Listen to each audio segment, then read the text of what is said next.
Assalamualaikum warahmatullahi wabarakatuh. Perkenalkan, nama saya Rifki Ruslam dari kelas 1F dengan NIM 10584111234. Di sini saya akan mereview artikel dari Bapak dosen Profesor Dr. Abdul Rahman Rahim, MHum, dengan judul Sikap Berbahasa Warga Negara Indonesia Keturunan Tionghoa di Kota Makassar.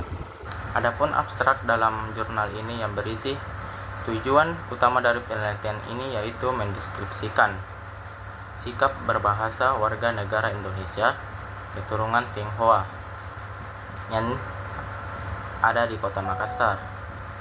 Berdasarkan pendapat Faslot menggunakan teori yang kedua yakni teori metalistik yang terdiri atas 3 komponen, yakni sikap kognitif, afektif, dan konatif. Metode yang digunakan dalam penelitian ini adalah deskriptif kuantitatif. Sumber data dalam penelitian ini yakni sikap berbahasa warga negara Indonesia keturunan Tionghoa di Makassar. Berdasarkan hasil dari komponen kognitif berdasarkan tabel deskriptif, statistik memiliki rata-rata 14,95%. Hal ini menunjukkan bahwa sikap berbahasa pada komponen kognitif yakni tentang perspektif warga negara Indonesia keturunan Tionghoa yang ada di Kota Makassar perihal bahasa Indonesia terbilang rendah atau masuk ke dalam kategori buruk. Komponen afektif berdasarkan deskriptif statistik memiliki rata-rata 14,16%. Hal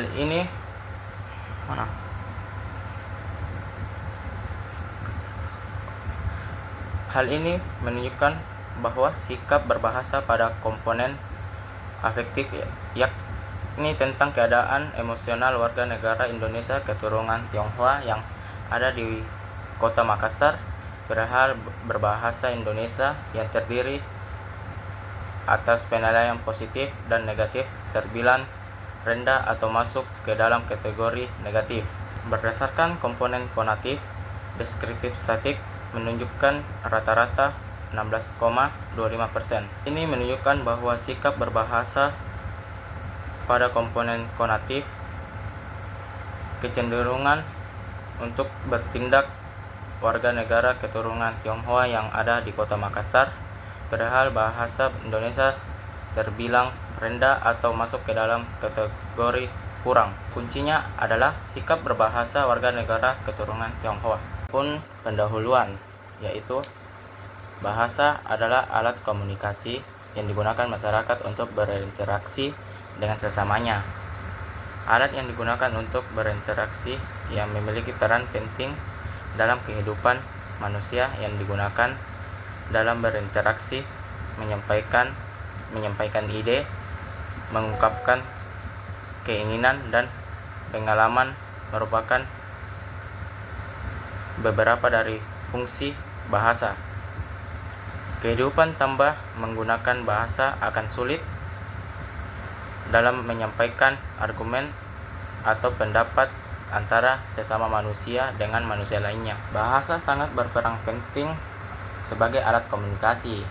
Pada proses komunikasi, kemungkinan besar penutur memakai bahasa lebih dari satu.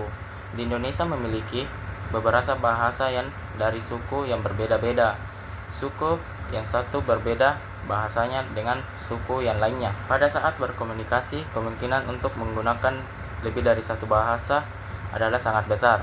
Proses pergantian bahasa oleh penutur yang sama di waktu yang sama disebut dengan beralih kode. Keadaan itu sering terjadi dalam masyarakat yang bilingual. Bangsa Indonesia merupakan bangsa multietnik. Setiap etnik memiliki bahasa dan kebudayaan yang berbeda. Umumnya, masyarakat Indonesia menggunakan bahasa lebih dari satu. Dalam hal ini, Penggunaan bahasa Indonesia, bahasa daerah, bahasa Inggris, dan bahasa lainnya dari beragam etnik. Bahasa masyarakat Indonesia akan menggunakan bahasa daerahnya apabila berinteraksi dengan sesama etnik, dan menggunakan bahasa Indonesia jika berinteraksi dengan orang di luar etnik. Karena seperti diketahui bahwa salah satu fungsi dari bahasa Indonesia adalah sebagai alat persatu bahasa dan merupakan bahasa nasional yang semua masyarakat Indonesia mampu menggunakannya.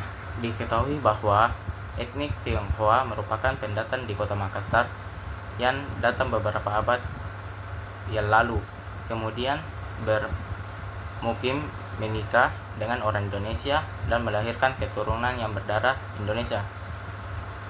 Selain itu, etnik Tionghoa yang sudah lama di Indonesia secara otomatis mengubah kewarganegaraannya menjadi warga negara Indonesia.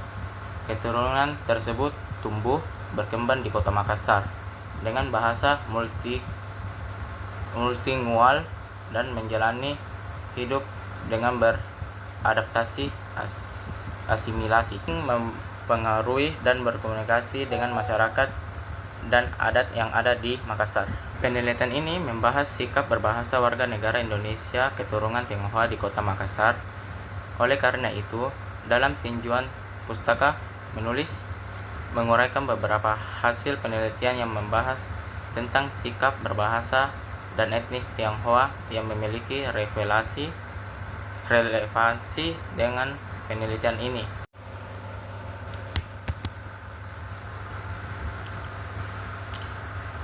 Adapun jenis penelitian.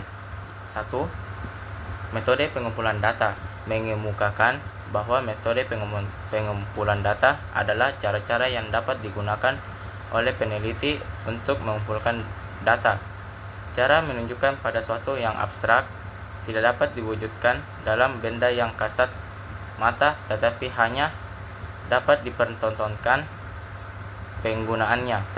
Terdaftar sebagai metode penelitian adalah kuesioner, wawancara atau interview, pengamanan atau observation, ujian tes atau tes, dokumen atau interview, dan lain sebagainya. Kedua, teknik analisis data. Setelah pengumpulan data, maka selanjutnya dilakukan pengolahan dan analisis data. Data yang diperoleh dari hasil penelitian dianalisis menggunakan skala Likert. Skala dibagi menjadi 4 kategori, yaitu sangat setuju, setuju, tidak setuju, dan sangat tidak setuju. Hasil penelitian mengenai sikap berbahasa warga negara Indonesia keturunan Tionghoa di Makassar telah selesai. Penelitian ini dimulai pada bulan April hingga Mei yang dilakukan di beberapa titik di Makassar dengan responden sebanyak 80 orang. Pengambilan responden dilakukan secara acak dan menggunakan kuesioner sebagai alat yang digunakan untuk dalam pengumpulan data dan wawancara sebagai penunjang kebahasaan kuesioner. Sekian penjelasan dari saya. Mohon maaf atas kekurangannya. Wabillahi taufiq wal hidayah. Wassalamualaikum warahmatullahi wabarakatuh.